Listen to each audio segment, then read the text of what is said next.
What's going on, YouTube? Culturedog Sam Hatch back here with another LaserDisc video.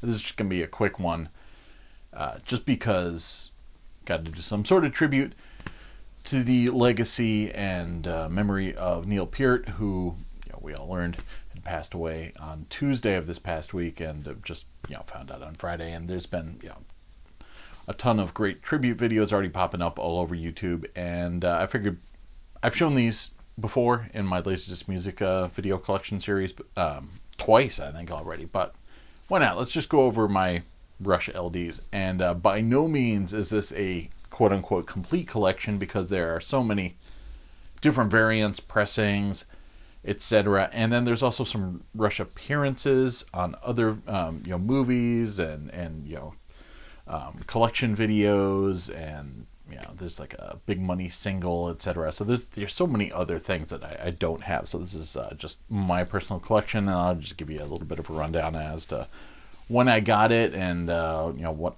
my thought processes were behind receiving these discs, and how much I love them. So first up, of course, we have to go with the mighty Exit Stage Left, and I never got around to getting the US variant of this, but the Japanese pressing is in thicker cardboard, and the cover art just pops. It's gorgeous, much nicer than the US version. And I found this at a shop called Laser Craze in Boston, when they had a 2-story store on Newberry Street, not too far from Newberry Comics. And I would go in there, about every month or so and see what they had. And all their single disc Japanese imports were usually around $80, and I got this for $80. I remember trying to decide if I was going to pick this up, or it was probably either the Legend Japanese release or Captain Supermarket Army of Darkness, something like that. It might have been before I got Army of Darkness, actually. But I never had this on LaserDisc, and I thought that would be a great thing to do and crank up that digital sound. It does have an Obi strip, but I was never a major fan of displaying Obi strips, especially when you have this gorgeous artwork. So I took it out and I put it somewhere else, and I think it's still in that closet behind the camera, so I didn't dig that out.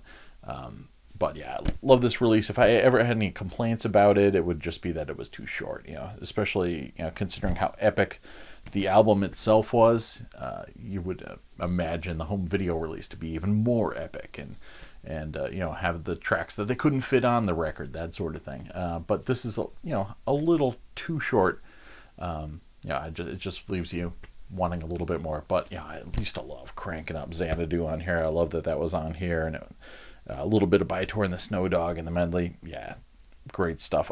Video quality, it's a little it's a little rough. It's a little soft looking, because it's early 80s video. So there's only so much you can do with it. But sonically, it's badass, and it's great. I'll show you. There is a little bit of an insert.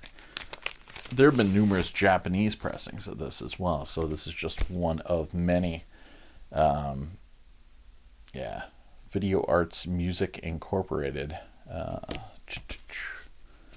I did take out the elephant condom and put a polyline sleeve instead. It's great. It's got a lyrics booklet, like a lot of Japanese releases did, but instead of being an official lyric sheet from the band, they would just have whoever at the Japanese label, some sort of translator, try and conjure up the lyrics on their own. So there's all sorts of blank spaces in there. Must put aside the ellipses and get on with the fascination. It was great stuff like that. They would just kind of try their best to figure out the lyrics. Awesome stuff. So it comes with that on that side, and all the credits on the other side. Sorry about the car driving by outside. Really nice release, and I used to spin the crap out of that thing in my old home theater, this house I used to rent with some friends, and great stuff. This eluded me until probably the past 5 years or so. I used to see the video cassette occasionally, and foolishly I just didn't pay enough attention to it. I wrote it off as like the Chronicles before Chronicles, but then I just assumed that Chronicles was far more complete a video collection, and then I realized how foolishly wrong I was. And then I tripped across this randomly. I didn't even know it was on LaserDisc. I thought I was Rush Complete on LaserDisc. And I randomly tripped across this at a flea market. There was a record vendor that had a small crate of LaserDiscs. I instantly recognized the gold banner from MGM letterboxed releases at the front. And then I started flipping through and I found this. So it's a little shelf worn. Not too bad though. I can live with it. And there are, again, numerous pressings of this, but this is the digital release. There was an earlier analog-only release, then this got reissued with digital sound, which, yeah, I had to get that. Of Through the Camera Eye. And that guy's fired up about it. You can't really tell the track listing on the back here, but it's great stuff. It's just loaded with, like, deep video cuts. Because you've got, just an early warning, what you'd expect, but there's vital signs on here, the body electric, after image, the enemy within, and countdown. Of course, Tom Sawyer and Subdivisions are in there too. So it's weird. It's not even a complete collection of all the videos that have been released to that point, but it's got all these deep cuts, like stuff that I never even saw on MTV, and stuff that's just I didn't even know existed. And it was way longer than I anticipated. It's about 43 minutes in total. So this is a way more badass release than I ever expected. And I'm foolish for not having picked it up. It's American release, and of course no inserts or anything cool like the Japanese exit stage left. But yeah, great disc, must have. And I have, finally. Then... this guy, I didn't know was on LD either until I just happened to be flipping through Image catalog. Image were like, the huge big daddy of LaserDisc distributors, and they had these. They had a video catalog that you could use on LaserDisc, which I have a couple copies kicking around here somewhere. Or they would just put out like a big thick, phone book essentially, even though it was a lot smaller, with everything they had in their catalog, and then you could then, whatever vendor you picked it up from, you could talk to them and tell them you want to order this thing. Because there were certain things that nobody actually ever ordered in stores, and this was one of them. The Grace Under Pressure Tour CD video from when Philips was trying to rebrand LaserDisc as CD video when they added digital audio to the format. And I had no idea this was on LaserDisc. So I saw it and I ordered it from Suncoast Video. And it was cool. You had to wait a couple weeks for it to show up, but then it was fun just getting that call. And you're like, oh, your video's in. And I'd have to run down to the mall and pick it up. And likewise, I didn't expect this to be as copious as it was in terms of track listing and stuff. And I was totally psyched that it had the enemy within, the weapon, and witch hunt back to back. So it was all three fears rolling together into one suite, pretty much. And New World Man on here, and of course, just an early warning, we're at Sector A, and the medleys of the older tunes towards the end, and then the Big Money video was on there as well. So it's over an hour. It's actually 69 minutes. I just assumed it was going to be shorter than it was. Great release. I had to pick that up. This one was made in England, and so probably PDO UK, which can be problematic sometimes, but I never did notice any rot on it. This was a 1986 video, but this LaserDisc wasn't put out until 1988. And then, I picked it up maybe early 90s, something like that. And, used to play it on my old Sony all the time through the optical out on the back. This was a release that I would just kind of defer to my VHS copy for so many years. But then I did eventually pick up, again, another CD video release. So it's got a cheesy graphic of a LaserDisc on the side where they just kind of blew up. It's not even the VHS artwork because it's a little bit wider, but I wish they had just used this artwork to cover the entire jacket. But a show of hands, great release. Again, it's not super soft or anything like that, but it does seem to have a lot of chroma noise baked into the signal. The video that it was filmed on. I mean, even on the DVD from the Rush Replay x3 DVD reissue of this, it does feature some kind of chroma noise. So it is what it is. I always loved the professor's big write-up in the back here. It was cool. It gets you in the frame of mind, ready for the adventure. And this has Lock and Key as track number 9. And they eventually removed it from the release, and which forced me to get this, the CD video of A Show of Hands, because when they removed it, all they did was they used the same jacket, so it still said Lock and Key. You couldn't really tell the difference. They put a little sticker on the cellophane that said, this LaserDisc does not feature the performance of Lock and Key live. So yeah, you're kind of expecting to see it, and then it goes right into Mission instead. So yeah, this was from 1989, and yeah, there are multiple pressings of this. So what you have to do is, you can't really tell from the outside because they look identical. So you have to crack them open. So let's do that.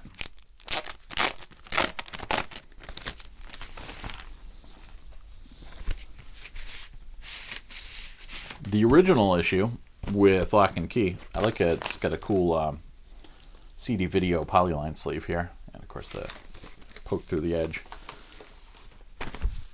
But the original pressing here, which mine does have a little bit of speckling, but I can live with it, has a kind of pinkish label.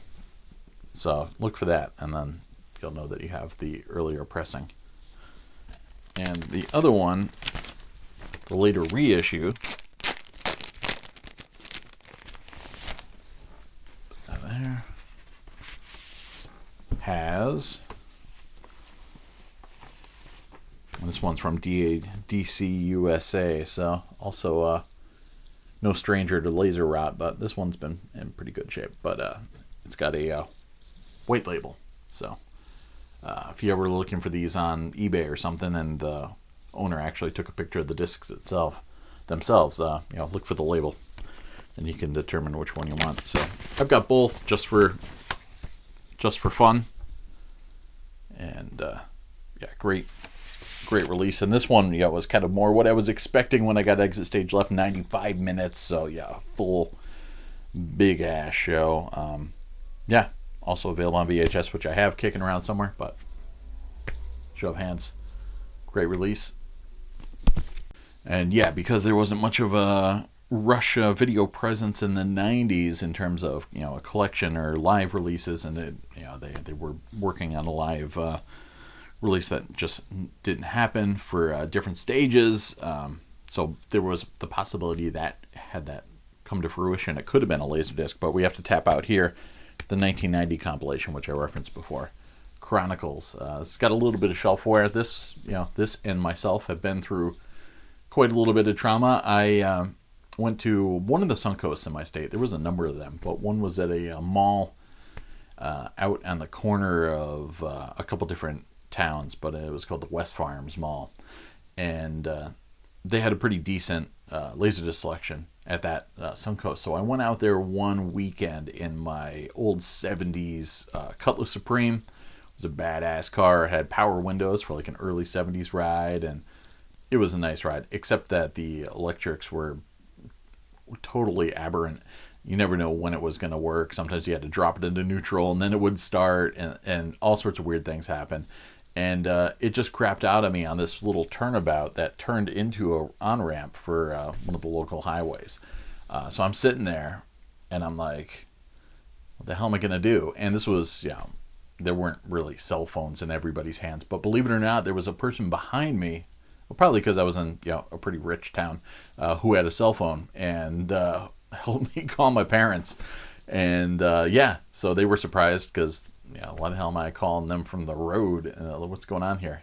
And I had them come out and pick me up. But I just remember the whole time being like bummed out because I'm just sitting there. My car's blocking traffic, so people are all riled up because they can't get on the highway.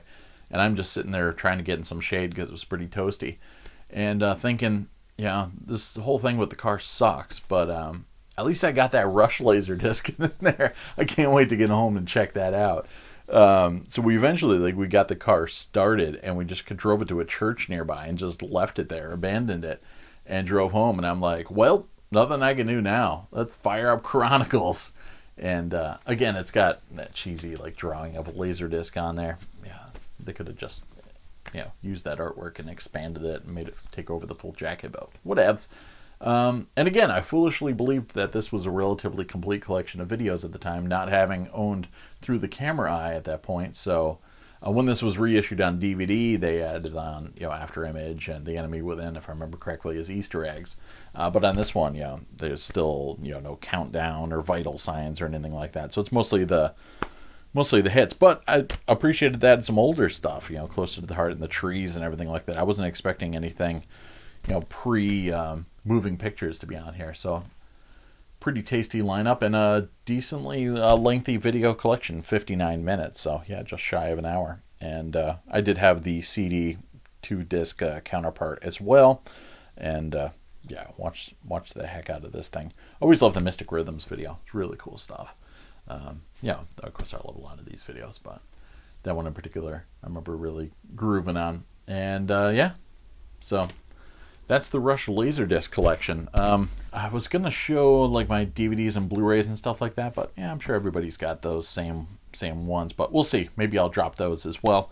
But yeah, totally hit out of left field by the news about Pratt this week, and totally sucks. I mean, it was funny. A friend of mine was saying about now you gotta go and like listen to the whole discography. I'm like, yeah, I do that anyways. Rush is always like a part of my life. Like, for even just for Christmas a couple weeks ago, my wife got me those, and she got me this sweet, huge tour history book. So yeah, I mean, like I'm always rocking some Rush. And I just watched the Clockwork Angels Blu-ray while I was chilling out on a day off from work. So Neil's work is always going on in my brain and in my ears and my eyes and my soul, my heart, everything. So rest in peace, Neil. And hopefully you guys enjoyed this little trip through my tiny Rush LaserDisc collection. So cheers, everyone. Peace.